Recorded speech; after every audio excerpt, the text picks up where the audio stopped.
Sugatan ng isang lalaki matapos hablutan ng kwintas at barilin ng nagpanggap na customer sa kanyang tindahan sa Bacoor, Cavite. May unang balita si Bam Alegre.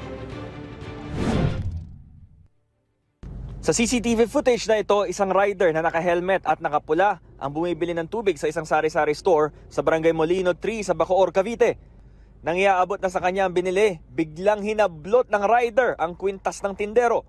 Tinangkang bawiin ng tindero ang kanyang kwintas, pero ang suspect bumunot ng baril at tinutukan siya. Hindi natinag ang tindero, sinugod at itinulak niya ang motor para matumba ang suspect. Doon na binaril ng rider ang tindero.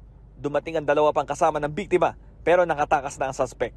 Nakita namin na may mga basyo ng bala doon sa tapat ng tindahan.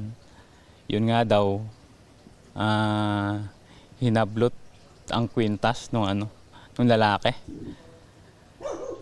Tapos lumaban yung hinablutan ng kwintas. Lumabas siya. Tinadyakan niya yung motor, binaril na siya sa hita. Tapos 3 putok eh. Meron ditong tama sa tiyan, tagos to. Isinugod ng mga responding tanod sa ospital ang biktima.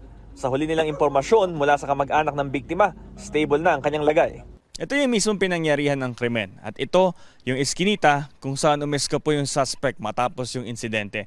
Sa monitoring ng barangay, hindi pala ito yung unang pagkakataon na nangyari ito dahil noong Pebrero nagkaroon na rin ng insidente ng hold-up at kwintas ang pinunteriya.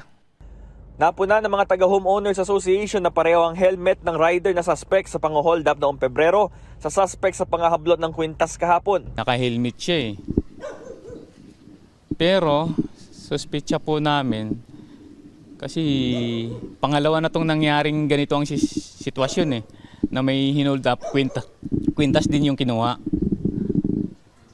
So siya pa rin yung suspect namin kasi pareho ng helmet at saka yung motor.